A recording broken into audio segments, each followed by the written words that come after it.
What you call as Gayatri, what you call as many other things, in yoga we call this Tantra Yoga.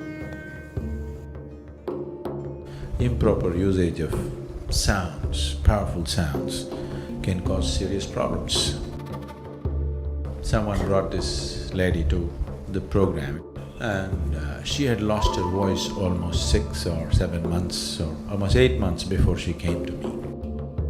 Mantras need to be done with certain care.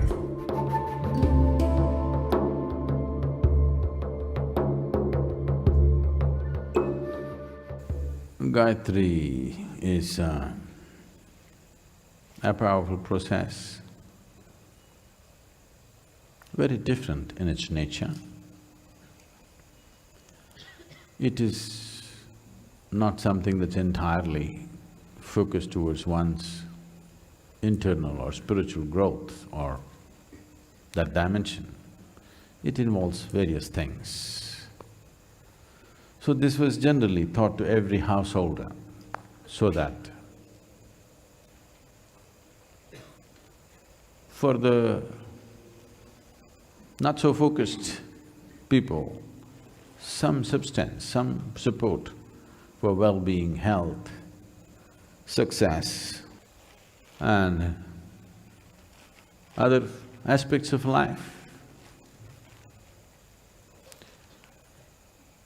So Gayatri is not necessarily for a serious spiritual practitioner. It is more for a householder for whom spiritual process is also one aspect of his life. It's a possibility if it's properly initiated. We don't generally do those things here because except for the Devi, spiritual process here is devoid of all ritual. Internalizing the process is little more sophisticated and subtle, but far more reliable than external processes. When we use external processes to create inner dimensions, it leads to a certain limitation of space and time as to what we do and what we do not do. You can't be 24 hours spiritually on if you are involved in an external process. It's a good support, it's a good aid, but it's just that, it's a good support. In terms of support, there are many other ways to support this. Above all, those who are initiated by us here, we support them in a completely different way. They just have to they just have to ask for it, and wherever they are, there is a support system. Support system not in terms of teachers and volunteers and stuff. Energetic support is available wherever they are. So, because of our ability to provide this support to every human being, wherever they may be, we did not establish rituals of support. It is one of the most popular things that's been done in the country for a long time. Long time means particularly in the last 1,000 years. I think since Adi Shankara, he propagated this big time. Because when he came, there was a certain degradation of general population, so he wanted to teach something that's mass. Like today we are doing Isha Kriya, mass. Gayatri is a certain process which involves many things. And considering the nature of what it is, I'm not saying it's relevant today, it'll always be relevant, but socially and structurally, it is not so fitting into modern life as it is because of the things that are needed to make this happen. In today's world, because almost a huge population on the planet today does not stay in the same place. I want you to understand, I want to look back and see. 500 years ago, most people in their whole lifetime, they got up and went back to sleep in the same place, in the same building for their whole lifetime without one day of being out. That's how life used to be. Today, I think very, very few human beings are like that. People like me, if I sleep on the same bed for 2 nights, I think it's a fortune. So, those days are gone. Because of that, certain rituals and certain ways of doing things, the relevance of that has come down substantially. I'm not saying the relevance of the basic practice is gone, no. But social things have changed, situational changes have happened, which doesn't facilitate those type of practices much. It's best they're internalized. Internalized processes can be done anywhere. We are not depending upon what kind of atmosphere we are in, what kind of people we are with, it doesn't matter. So, yoga is 100% internalized.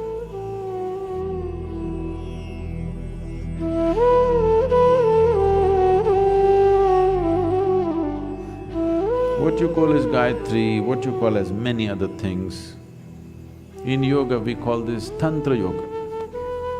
When I say Tantra Yoga, today Tantra has found very ridiculous expressions, particularly in the Western nations. And people think if you utter the word Tantra, they're thinking about unbridled promiscuity. No, Tantra just means technology.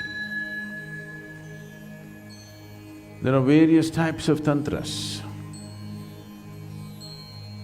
So if you employ technologies where external material is involved, that's called tantra. If you employ technologies where no external material is involved, it's completely internalized, then we call it yoga. If we want to create tantric processes, right now an arati is happening in the Devi temple, it's a kind of a tantra. A puja happens, it's a tantra. An abhishekam happens, it's a tantra. These are techniques or technologies to create certain impact. But now if you want to do tantra, you need the form of the Devi, you have so many limitations. Tantra is useful when people are not willing to do anything by themselves, they want somebody else to do it for them. So one person who's learned how to do it facilitates it for everyone. The danger of Tantra is exploitation. There was a fabulous tantric culture in this country. In the last 2 generations, we've beaten it down because it led to such states of exploitation and turned so ugly, we thought it's better without it. So the last 2 generations have really pushed ritualistic way of life out because it was so exploitative. So internalized processes, the safety of it is nobody can exploit it, it's you. Somebody can inspire you, somebody can initiate you, somebody can induct you into a powerful process, that's it. There is no room for exploitation. At the same time, there is no need to throw everything out. That would be like throwing the baby with the bathwater. You don't have to throw everything out. Carefully maintain tantra is okay. I want you to obliterate this silly idea that you have. Tantra means sexuality. No, it's got nothing to do with sexuality. It has got something to do with using external means to make things happen, whatever. Because both yogis and tantrics are more like scientists, seeing how to make it work. They might not have fit into the moral codes of a particular society at a particular time in history. Because of that, they might have gotten this label, but otherwise, it is nothing to do with sexuality, it's about learning to use external material for your well-being. Not just yours, the larger group of people. So Gayatri belongs to that realm, nothing wrong with it, it's just the suitability of today. The mantras are a powerful process, but they need to be properly used, properly initiated. Improper usage of sounds, powerful sounds, can cause serious problems. I happened to be in United States and someone brought this lady to the program. It was a 7-day event and she had lost her voice almost 6 or 7 months or almost 8 months before she came to me. Voice totally gone.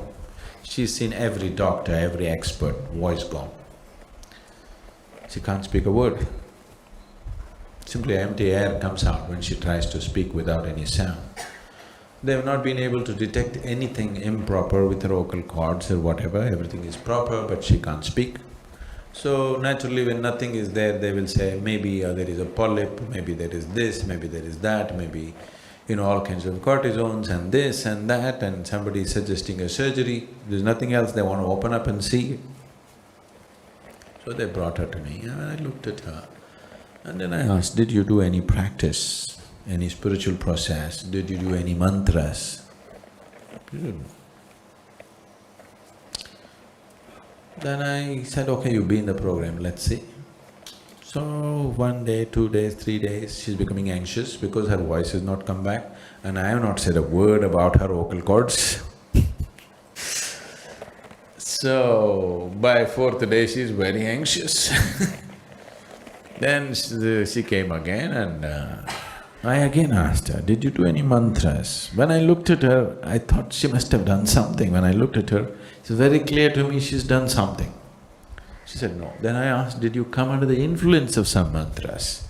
Did you go to some place where they're doing powerful mantras and did you come under the influence? She said, no. Last day, she's very anxious. Then again I met her and I said, see, you must have done something or you have come under the influence of some mantras. Tell me, what have you done in the last year, year and a half? Where all did you go? Then she said, she writes, she cannot speak.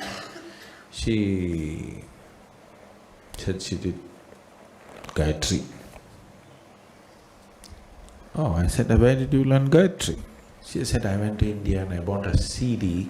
Whenever I'm going to work, Atlanta traffic is such, she takes 2.5 hours to reach her workplace and when she's stuck in the traffic, she'll do Gayatri like this. When the traffic clears up when she's driving, she'll leave the Gayatri alone. When she has time, she'll just repeat with the thing. She's an American person, how she will repeat the mantra. We don't know, already the CD itself may be wrong. On top of it, she's American. Sanskrit words will not come easy to her. No, I'm not commenting about America. If you have not spoken the vernacular language, to utter Sanskrit will be very difficult. So then I knew that she's messed up with Gayatri. I said, see, 3 months if you come and stay with us in India, we will make an attempt, no guarantee, we will make an attempt and see. She came here and we put her through a whole lot of process. In 3 months, she recovered about 70% of her voice. Still 30% was not there. That is, 30% not there means I first of all put her on, said, don't make an attempt to speak. At the most in a day, maximum 1 hour you can speak, rest of the time no speaking. Slowly she improved. Even then if she gets emotionally excited, voice will go off. If she gets little emotional excitement, voice will go. In about 1 year's time, she recovered almost 90%. But still she found if she got angry, her voice will go. I said, that's good. Let it stay that way. Whenever you're angry, at least you lose your voice. You don't say bad things at least. So, over 3.5 years' time, she recovered almost 100%. Only very rare moments it would give up, but generally almost 99% she recovered in about 3.5 years' time of practice. So mantras need to be done with certain care, with proper instruction and guidance.